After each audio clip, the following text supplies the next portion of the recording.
Hello, everybody, and welcome to today's training. My name is Leah. I'm the administrative assistant here at Africa Fire Mission. And I just want to welcome everyone to the training today. We have a really great session about building construction with Chief Mike Kull here today. He's been training with us for a long time, and so he is quite the master at these Zoom trainings by now. And so it'll be a great presentation and a great time. But before we start, I do just want to give a couple of reminders. One of those is that this is recorded. We give these trainings for free and we record them and post them on our YouTube channel. And so if you ever miss one, you can go back and watch it. Or if you think, oh, that was a really great piece of information, I want to go back and refresh it, we have all of them posted there. And so I'll be sending that link in the chat and you can just click on it and it'll take you right to where all of those trainings are listed. And I also ask that you all stay muted during the training. If you have a question, please raise your hand or type it in the chat. I look at the chat throughout the training, and so I will try to keep track of your questions. And a lot of those times we save questions for the end or for tea time, but we actually aren't doing our normal tea time today with Jose. But Mike and I are going to stay and host a little bit of tea time with you guys. And so it's not totally canceled. It is just going to look a little bit different. I know we're all going to be sad that Jose isn't doing it, but you got the second best option. And so with that, I am going to pass it off to our fire safety advocate, Jose, for a little word of encouragement before we start. Thank you so much, Leah, for the encouraging words. And today I'm so excited to have my buddy, Chief Mike Kull, join us in the class. I'm really excited to learn about building and construction and all about it. And it brings me to this encouragement of the day. In the Bible, it talks about John 15:13, that it goes, greater love has no man than this, than to lay his life for his friend. You know, this Bible verse, for those for us who believe in the Bible, is very critical in the sense that you're actually sacrificing your whole life to actually go save somebody. And for us as firefighters, that's actually what we're trained to do. And I said trained. And every time that, for as much as we are from the training school, training should never, ever, ever stop. For you to actually go out there and save somebody else and fulfill John 15:13, you always need to train, continue to train, continue to learn. For example, what you're doing today, you've already learned this topic when you're in fire school. You always read it in fire magazines. So you're coming back for you to actually learn more or just refresh your mind so that when you are combated with a certain challenge, we'll remember, aha, I have so much love for this community that I need to go back to my training. So sit back, relax, and take notes as we get to learn what Chief Mike Kull is about to present to us. Back to you, Leah. Thank you so much for that, Jose, and thank you just for always, every Wednesday, coming and encouraging us all before the sessions. We really appreciate that. But now I do want to pass it off to Chief Mike Kull, and he has a great presentation for you guys, so you can take it away. Okay, thank you. Let me get my screen shared. There we go. And okay, thanks everybody for coming today. Today's topic, we may go a little bit long. We're going to try to keep it short. We're going to try to stop that recording at about an hour if we can. But I hope everybody can stick around. I assume we're going to have some discussion here coming at the end. So we're going to jump right into our building construction. Building construction can help us if we understand how a building is constructed. That has effects on how the fire grows, how the fire spreads. So we've got to understand how things are constructed, how they react to heat, and maybe how that moves the fire around throughout the building. One thing I will say, this lesson, these slides are not mine. I've adapted them to what we're doing here. And some of this stuff is not going to be necessarily relevant. We'll tell you when to pay attention, and we'll move fast through some of these. I'm going to move a little bit faster through some of these slides than I normally would. If you've got any questions, put those in the chat, and then we'll look that over when I get through things. Another topic we want to think about when you're first starting to assess these buildings: what's the building used for? What's the occupancy? If we know what it's used for, that'll give us an idea of how many people could be inside, activities that are taking place in there, things of that nature. So we're looking at how a building's constructed and how the building's used, and then how that plays together with fire. What's inside the building can also have a major impact on the fire and how we fight the fire. Large warehouses that store lots of things with heavy fire load can cause us all sorts of problems. Depending on how the building's being used, we get an idea of what the contents may be, but those contents, what's inside the building, could be drastically different, even with the same use. Okay, so all of that factors in to how we're going to fight the fire. Jose picked a good verse for us this morning, but I've got another one here for you. As a Christian, if I've got questions that I need answered, I head to the Bible. Jesus talked about building construction in Matthew 7:24. He says, "Everyone then hears these words of mine and acts on them will be like a wise man who built his house on rock. The rain fell, the floods came, the winds blew and beat on that house, but it did not fall because it had been founded on rock. And everyone who hears these words of mine and does not act on them will be like the foolish man who built his house on sand. The rain fell, the floods came, the winds blew and beat against that house, and it fell, and great was its fall." So even Jesus knew a little bit something about building construction. If you start with a strong foundation, you'll have a strong building. And that's going to come into play as we see some of the different construction types. The first type we want to talk about is our masonry construction. Brick, cement blocks, concrete. These materials naturally resist burning. They don't conduct heat all that well. They will hold heat in. They will retain the heat, but they don't transfer that heat throughout the building as quickly as the other materials that we're going to talk about in building construction. Fire spread in a masonry constructed building spreads between openings within the masonry construction, but typically will not spread through the masonry construction. One of the problems we'll have with that masonry construction, brick construction, block construction, if it's exposed to fire for a long time, exposed to heat for a long time, they can collapse. And we've got to be very careful about our collapse zones. We should try to stay 1.5 times the height of the building away from it. That's what we recognize as the collapse zone. Very critical when we're working with a masonry type construction to be aware of that potential for collapse.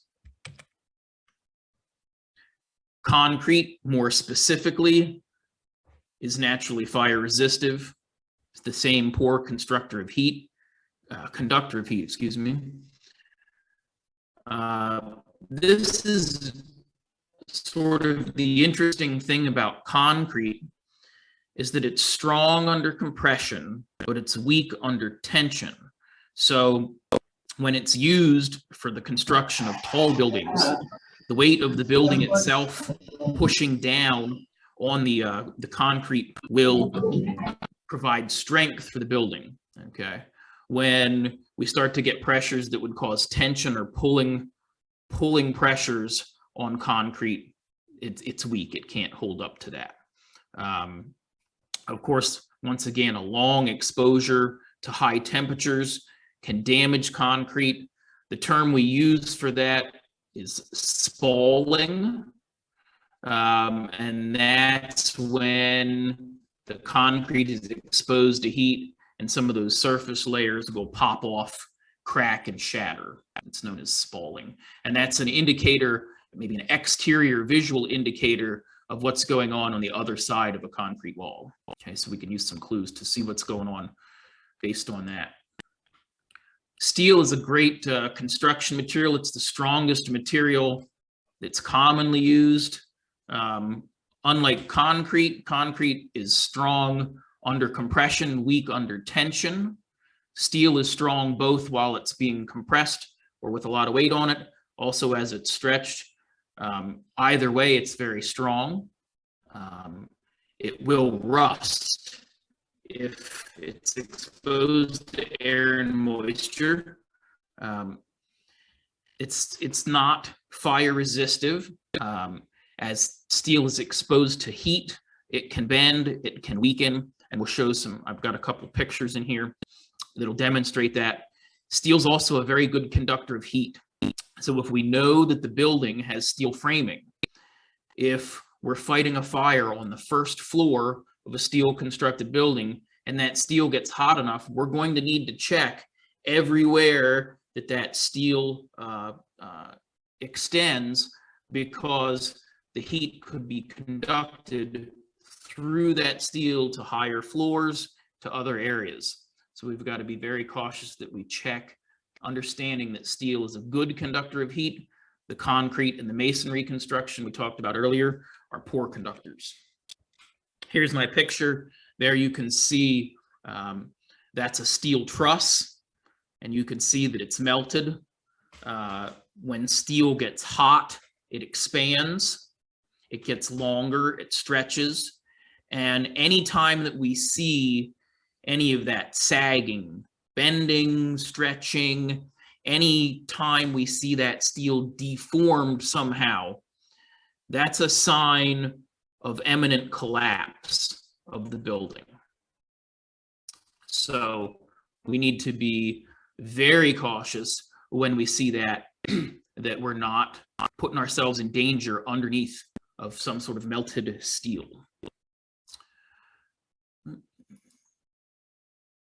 We can find other types of metals found within the building.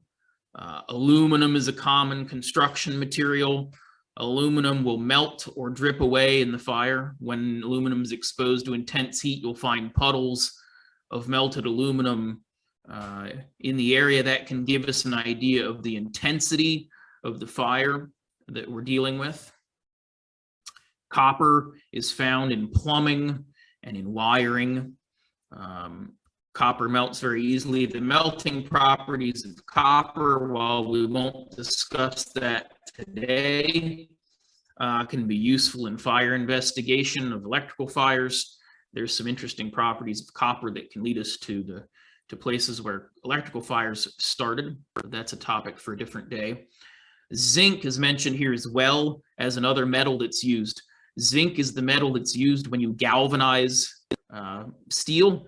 Galvanized steel, the zinc coating helps to prevent rust and corrosion. But when zinc burns, when galvanized metal burns, it puts off a toxic gas that can be very harmful to us. So we need to be cautious when we're near that, wear appropriate respiratory protection if we can. A lot of your large modern commercial buildings have a lot of glass.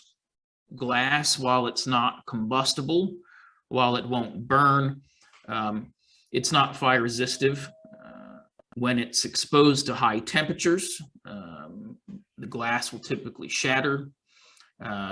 We can use that glass as an indicator, once again, of what's going on inside the building, what's going on with the fire. As we see the soot collect on the windows, that's going to tell us, give us indications of where the fire is. Be cautious near glass as it breaks down from fire, as it shatters.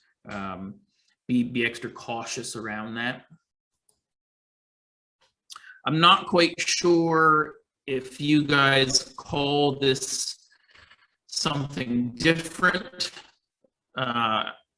gypsum board, or we call it drywall, sheetrock. There's a lot of different terms for it. I'm not sure what term you guys use for it. It's a very common building material here in the US. It's a very good insulator.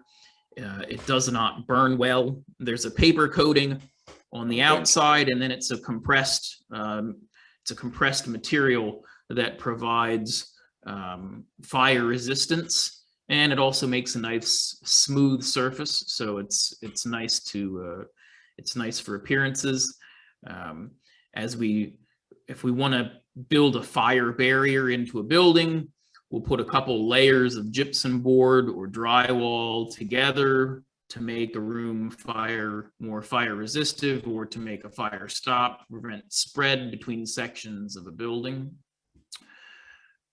And easy to remove once it's exposed to fire and water. It's easy to remove while we're doing our salvage and overhaul.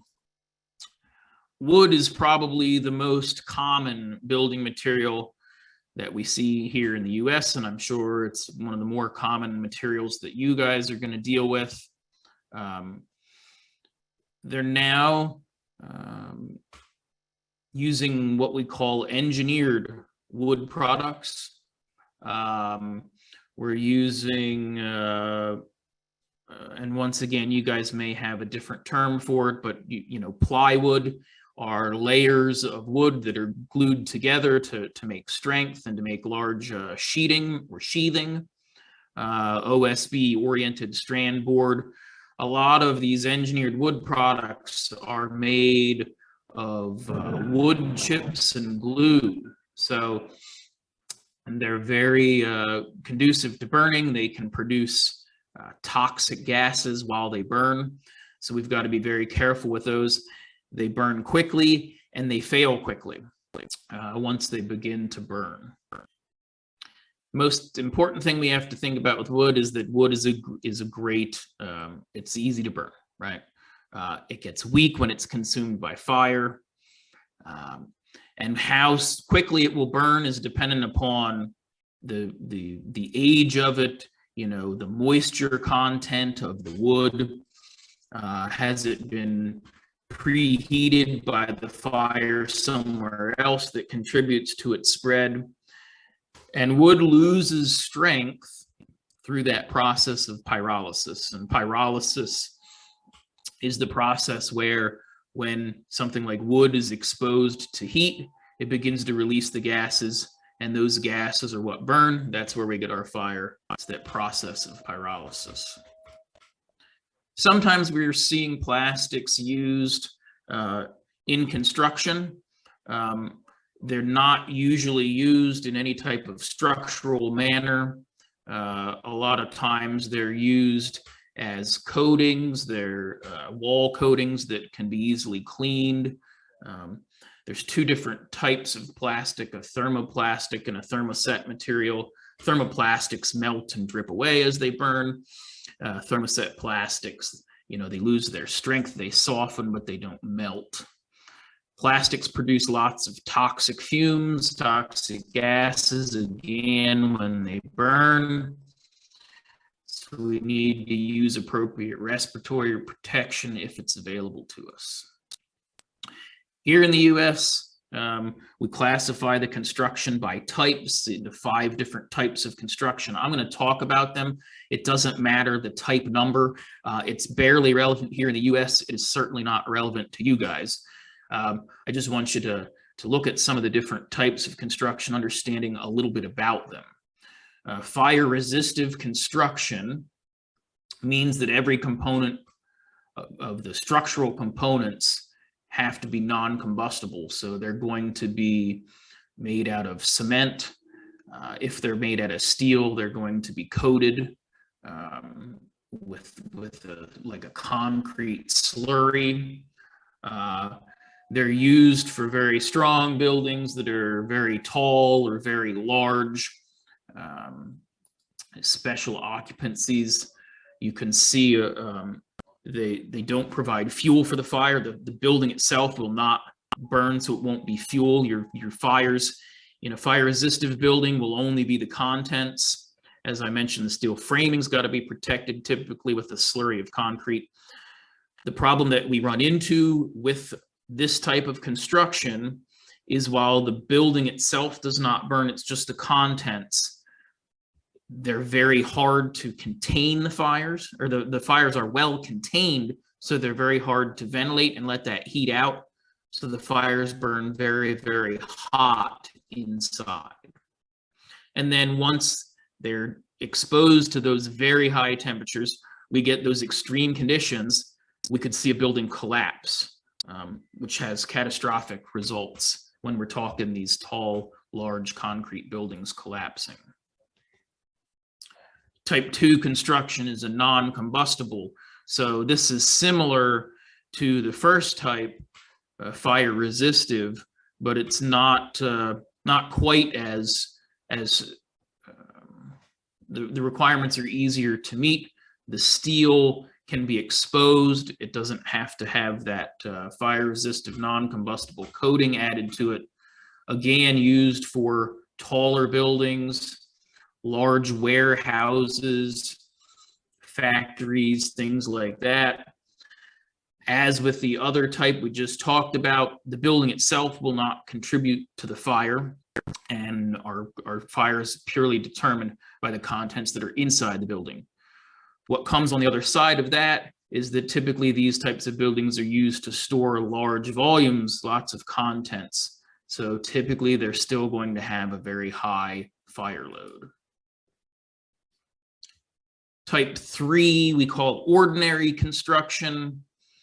Most of your buildings under 4 stories are used with ordinary construction. There isn't a lot of requirements for fire resistance. These are buildings that have concrete block or brick walls, and flooring and roof is supported by those blocks, by those bricks. With these types of buildings under ordinary construction, you have the same fire load of your contents that are within the building, but now within this construction type, the structural components, the building itself, can also be fuel for the fire. Building codes are something that we'll talk about later. Building codes are constantly changing here and getting sometimes better. Building codes have the biggest impact on ordinary construction. Also, with ordinary construction, you see it's noted the exterior walls, floors, and roof are connected.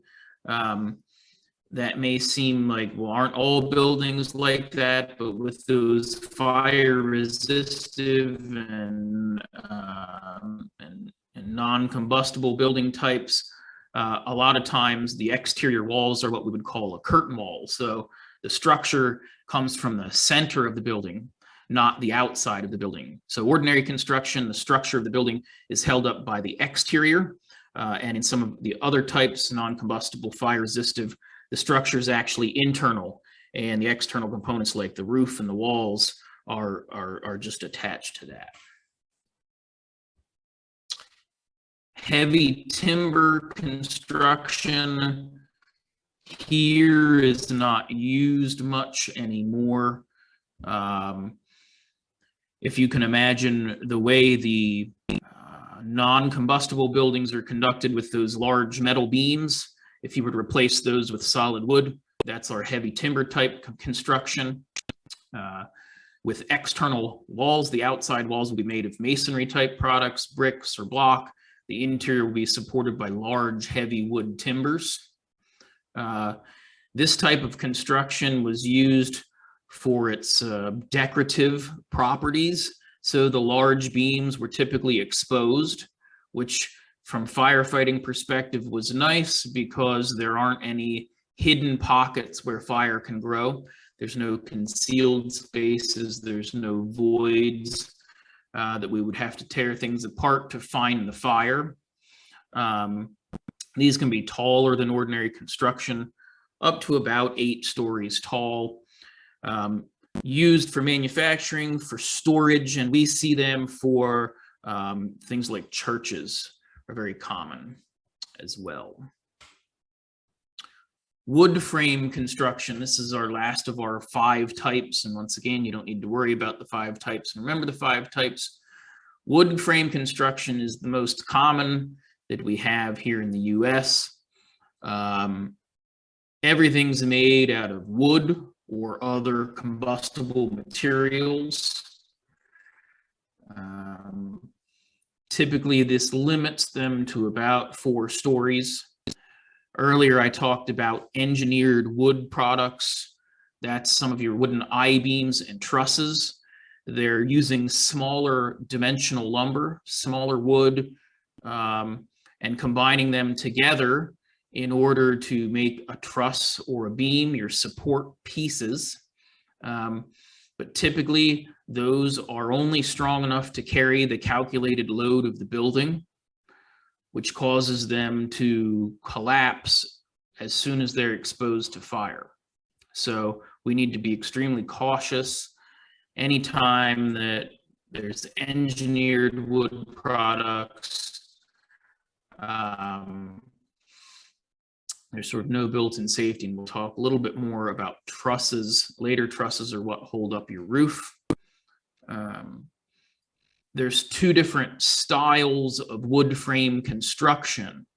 And while you may not see things built exactly like this, balloon frame construction means that your exterior walls are made with a continuous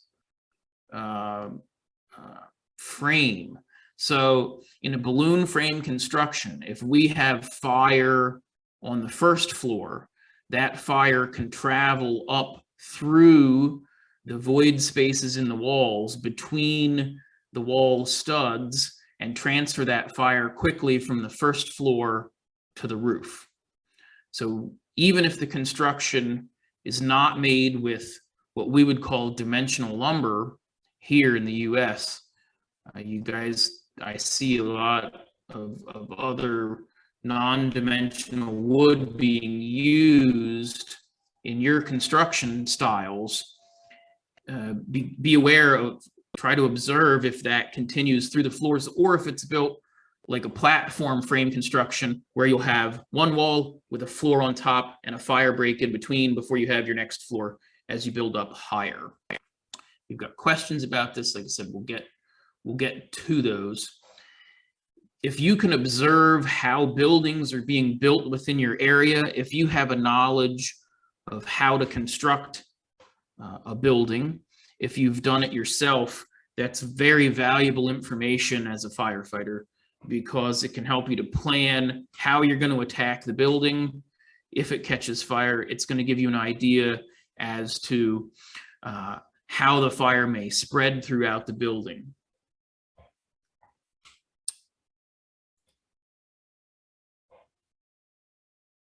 Styles of floors and ceilings. Typically, in our newer commercial construction, they're made out of fire-resistant materials. In a commercial building where you have lots of wiring, plumbing running between floors, there will be a void space, and you'll have some sort of a false ceiling that will provide an area for your utilities to run throughout the building. That also is a place then where the fire can spread through those void spaces, both horizontally and vertically through utility chases. Heavy timber floors, if you're using in a heavy timber construction, they can contain fire for quite a long time, upwards of an hour, depending on conditions. With your ordinary techniques, your wood frame construction, those floors, traditional wood flooring, where you're using floor joists covered with a sheathing material, and then your finished flooring material on top, they can fail as quickly as 20 minutes.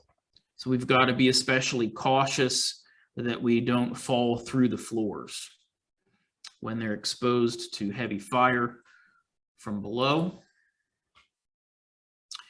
Floors are designed, of course, to hold heavy loads, but roofs are not designed to carry heavy loads. So whenever you've got sort of loads on a roof that you wouldn't typically find, when you see things being placed on a roof, we've got to be very cautious, okay? Because anything that's stored up on a roof, roofs are not designed to bear a load at all. So we've got to be very cautious when we have roofs that are loaded with some sort of material or storage or something like that. We've got different roof designs. The different styled roofs that we get, you know, we have different names for them under building construction: a gabled roof, hip roofs, mansard roofs, gambrel roofs, lean-tos. It's not necessary to know those different types and be able to look at a roof and identify, oh yes, this roof is this type or that type. But what's important is to understand how they're supported underneath the roofing material. Curved roofs like this one here in the picture are used in large buildings that they want lots of open interiors. Typically, you won't find interior walls. In buildings with this type, we call these bow-strung trusses, and these you could also call firefighter killers. A bow-strung truss, when it's exposed to fire, fails rapidly and quickly. Here in the US, we've lost a large number of firefighters. And typically in buildings like this, these are the types of buildings that will lose multiple firefighters at a time due to collapse. So we are very cautious when we work inside of a building with a bow-strung roof. Buildings with the flat roofs, typically they'll have at least a little bit of a slope for drainage so that they don't hold water on a roof. Flat roofs are supported either by internal construction of non-combustible or fire-resistive construction, or exterior wood support that holds that flat roof. With a flat roof, as we're attempting to put out a fire, always remember, think about the possible loads that you're adding as you're spraying water onto a flat roof. It's getting heavier and heavier and heavier, increasing the potential for collapse. Flat roofs typically have an open webbed truss, what we would call a bar joist. We'll take a look at that in a little bit here. And then those flat roofs, they need to have a better covering than a pitched roof because water can be held on top of it. So typically you've got a lot of a layer of rubber. There may be many layers that you need to cut through if you're trying to ventilate the roof, open a hole in the roof to allow heat and smoke to escape. And most of those roof coverings are very combustible. Be very cautious when we're dealing with the flat roof. Structural stability, we always want to be evaluating the stability of the structure as we're fighting a fire. And there's a lot of different, the structural stability, we sort of define that as the ability to resist collapse. Poor construction techniques can impact structural stability and cause buildings to collapse. So it's not only, it's during the construction process, if it's being properly done or not, and then those components weakening during fire as well. So some of our structural components within a building are horizontal structural components, are side-to-side structural components. What they do for us in building construction is it transfers weight from side to side from one location to another. So it's transferring out the weight of the building onto other support components, onto other vertical support components. As we lose mass, like a wood beam, as a wood beam burns and loses mass, that can cause it to fail. Steel beams fail due to exposure to heat, like we saw some of those pictures. And I found this very interesting. So if you've got we would say, 30-meter long steel beam can stretch almost 23 centimeters when it's exposed to about 540 degrees.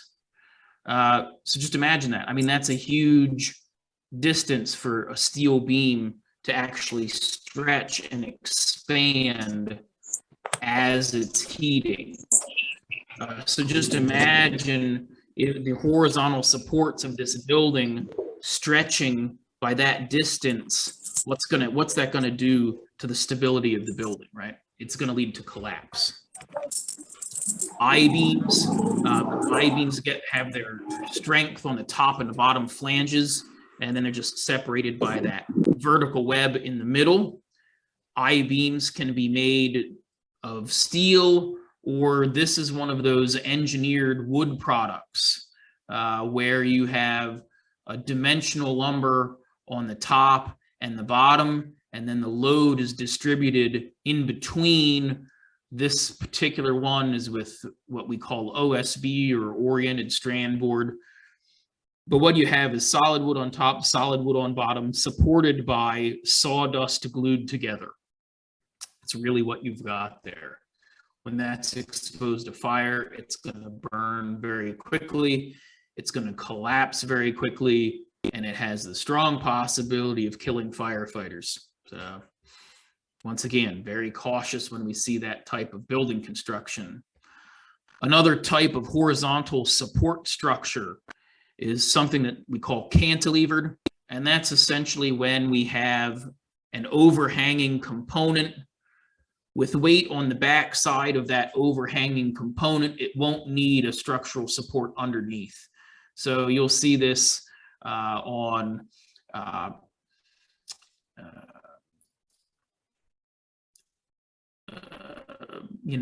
over top of the front doors. Maybe you'll find this or something like that. Typically, they aren't going to collapse straight down on you unless the building is weakened based on its connections further back inside the building. Trusses are what we call the structural components that support the roof. The best and strongest trusses are constructed with triangular geometry, so they're built in the shape of a triangle. Triangles naturally are very strong.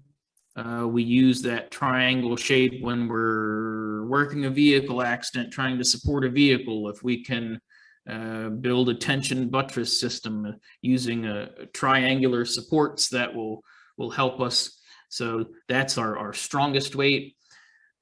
The problem that we run into with trusses is the way that they're constructed is very prone to failure. Trusses are typically fabricated somewhere else and brought onto your construction site. We've got 3 different styles here, but the common factor amongst the 2 on the bottom are the gusset plates, or the way that the individual components connect together, and those are our failure points. And there's lots of them on that bowstrung construction there. So we want to try to observe what type of trusses are used in the construction. Here you can see we've got the upper cord on the top, a lower cord that goes across the bottom. Then the web members in between those transfer the weight and distribute the weight throughout them. And what we have, what we call a gusset plate, are the components that are attached on the flat surface to hold those together. Those gusset plates, when they're exposed to heat, tend to pop off. And once they pop off, all of the components separate, leading to collapse. They've got, compared to like a heavy timber construction, roof trusses have a high surface to mass ratio, right? There's lots of surface area The more surface area, the more area that can be exposed to fire, that can lead to fire spread, mass reduction, and early failure within a fire. The picture on the left is using a steel roof truss, which, while it won't burn, when it gets exposed to high heat, it can stretch, it can bend, and collapse.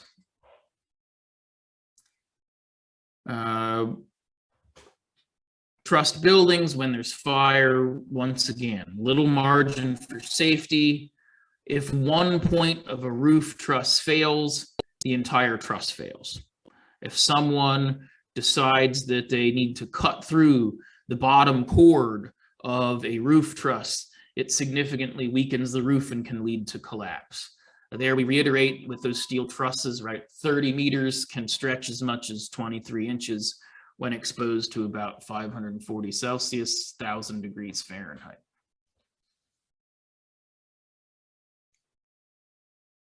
Walls. Walls are the most visible part of the building. Walls can be constructed of all sorts of materials: masonry construction,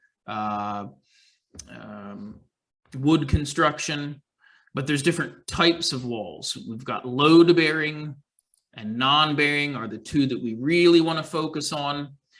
If you take a look at this drawing here, the exterior walls of this masonry constructed building will be load-bearing, so that's what's going to hold the weight of the building.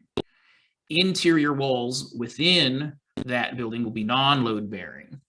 A load-bearing wall can support dead load and live loads. What we mean by that, the dead load on a building is the weight of the building itself. The weight of the materials, the components of the building are the dead load on the building. The live load is the contents of the building, the people inside the building, and the activity of the people inside the building are what would be our live load.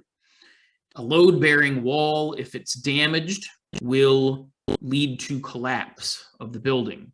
So load-bearing walls, you need to be cautious if you need to cut through a load-bearing wall, that you're not causing potential for collapse. Non-load-bearing walls, non-bearing walls, they're just supporting their own weight. Typically, they can be easily, if you need to pass through those walls, you can cut a hole through those walls to pass through. Does not compromise the structure in any way. And a non-bearing wall can be either inside or outside.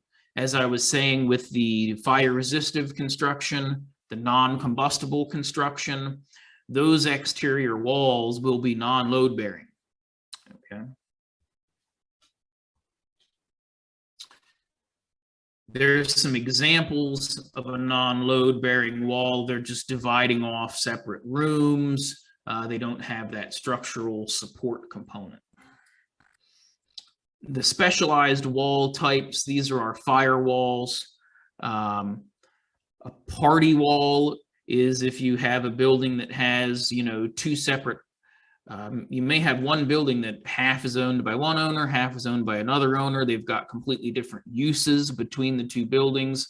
There's a common wall that runs through the middle, dividing it. Those are almost always load-bearing walls, and typically they're a firewall.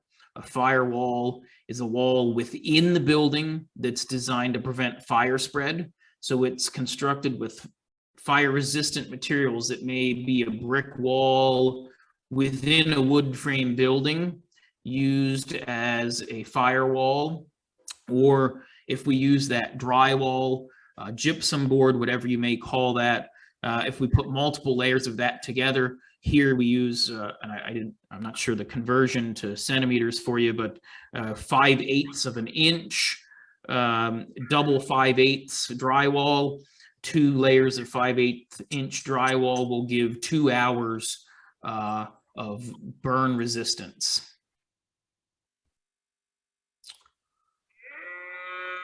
Fire partitions. In a building construction where you have open trusses, sometimes we'll put fire partitions in the roofing areas to prevent horizontal fire spread from one end of the building to the other. Some buildings may have a fire enclosure, a special room within the building that's designed to be fire resistive to protect some sort of valuable component inside the building. And then those exterior non-bearing walls that I was talking about, another term for that, we could call them a curtain wall. They essentially act just like a curtain on a window. That's all they're there for, is to, to close up the building. They're not actually for structural support. You find various types of doors. Interior doors are typically made of, a hollow core wood. They're easy to break through. They do nothing to prevent fire spread. Solid wood doors give you some more fire resistance. Of course, metal doors are used when you want that fire break. If you need a window within a door, but it's a fire door separating segments of a building, then you use a special type of window in a fire-resistant door. In a commercial setting, sometimes your fire doors will be connected to the fire alarm system, so that when the fire alarm system is activated, those fire doors will close, the latches will release on those so that they close to prevent fire spread. That's sort of a completely different topic, but just something to be aware of, is that those doors fire doors may close automatically when a fire alarm is going off within a building. Windows, various types of construction, great places if we need to ventilate the fire, right? They're great openings that are there ready for us to open up for ventilation. They can be all sorts of types. There are fire windows as well. Fire doors and fire rated windows will have some type of labeling on them from whatever organization may have certified them as fire resistive. Typically, we want to maintain the building as airtight. We don't want to ventilate the building until we're ready to suppress the fire. So we try to keep all the doors and windows closed until the last minute when we're ready to put water on the fire. Some of you all were discussing earlier in the week building construction codes and how they apply. It's my understanding that you don't necessarily have a lot of building construction codes. So if you're curious as to whether there are building codes within your area, probably the best place to head would be to your local county governments. If I'm understanding things correctly, that should be where you're going to find whether your local area uses building codes. Something to keep in mind about building codes. Typically, building codes themselves are not legally binding. So while a code exists, no one is legally, just because the code exists doesn't mean that you have to build a building that way. It has to be authorized, and that enforcement comes from your local government. And your building codes are only effective if there's enforcement of those building codes.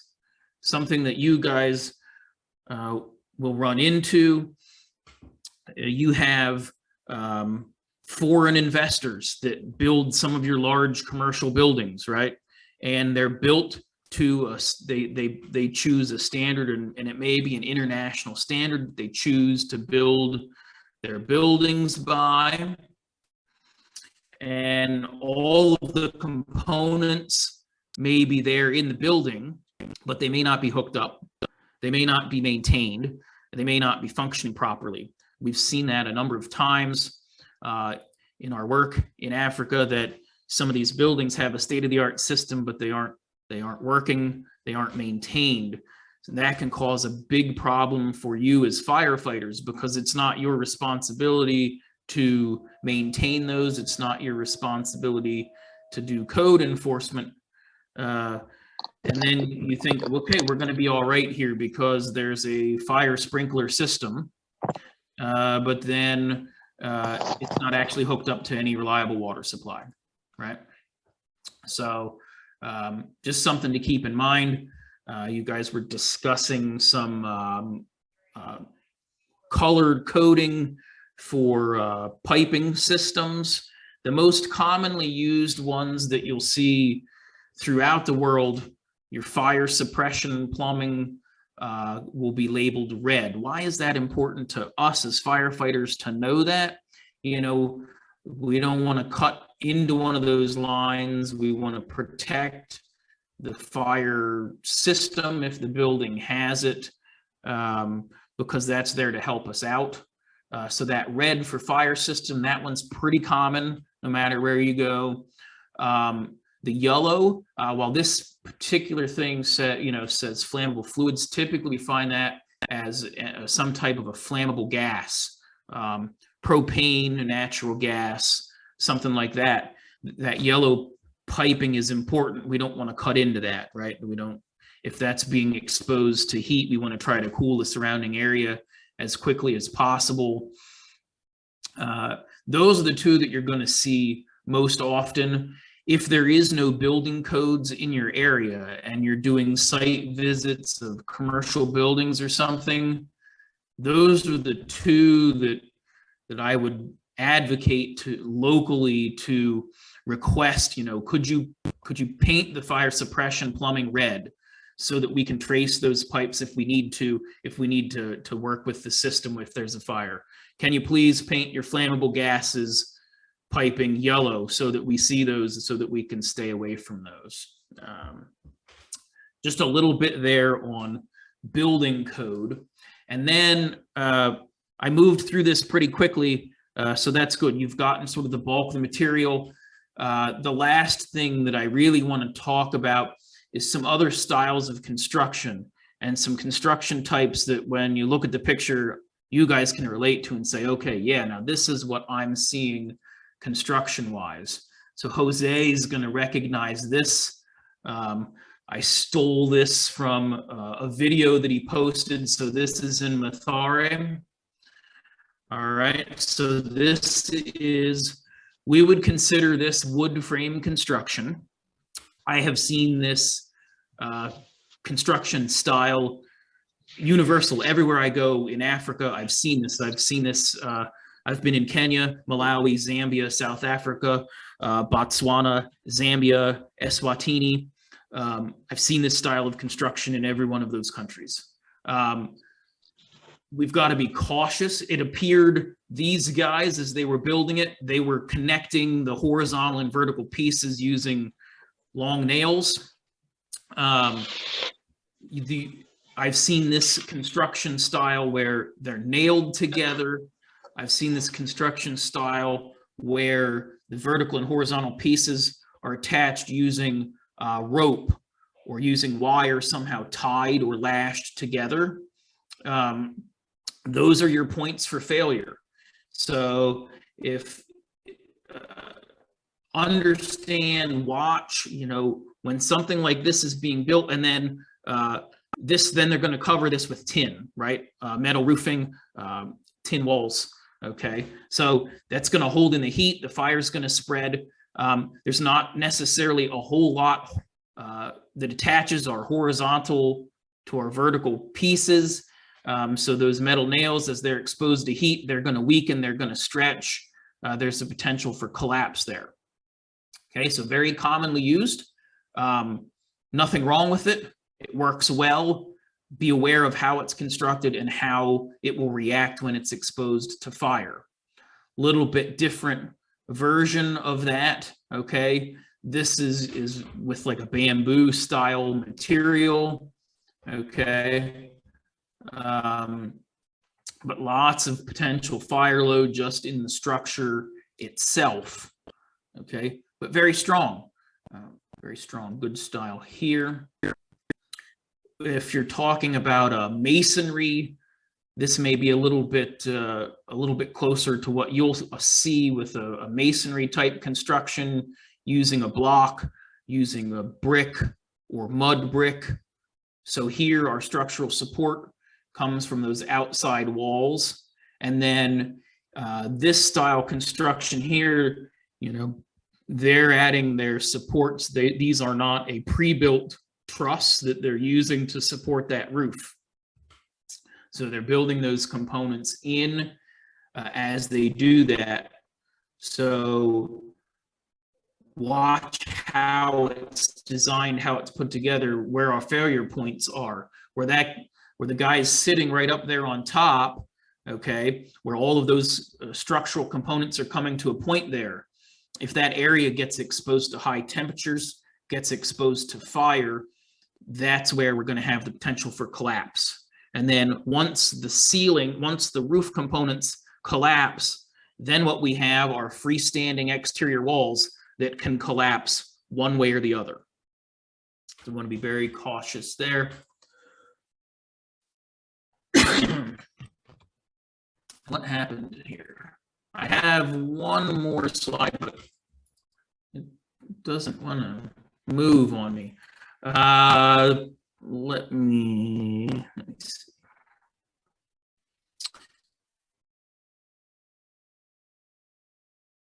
Let me try to get back one more time and see what happened. For the most part, that's covering, I think I had one or two other pictures. Oh, let's see. I can't get my slide back up there, but that's okay. You guys have seen obviously some other types of construction there. I think we'll wrap up the official part of the class here. I'm gonna pop open the chat and take a look at what's going on in there. If there's questions, I'm sure I must have covered this so well that there's no questions, and you guys are all experts on building construction. But in case not, I'm going to stick around for a while here. Feel free to ask anything, any questions. Yeah, awesome. Thank you so much for that amazing presentation. And as you said, both Chief Mike and I are going to stick around for a little bit. I know I mentioned this in the beginning, but Jose won't be able to stay for tea time today. So we're going to stick around and ask or answer a few questions that you guys might have. But I just want to remind everybody that the name that you have right now on your Zoom is the name that will be on your certificate if you reach that 70% attendance, which is about 45 minutes of an hour-long training. And so if you get that certificate, if you are here for 7%, the name that you are currently seeing on your screen is the name on your certificate. So please change it if that's not the name you want. But other than that, I do just want to thank everybody for coming today. I want to thank everyone you guys have been awesome for sharing the links. And so just keep on continuing to do that. If there's friends that you have in the fire service that you think would really enjoy these trainings as well, just share them that same registration link that you got on today, and use that link to join us next week as well. And I will be sending out a little evaluation here in just a few seconds. We would love for you to click that, for you to give us some feedback. We always really love and enjoy being able to teach and present on topics that you guys want to hear about. And so with that, I'm going to wrap everything up and we can go into tea time.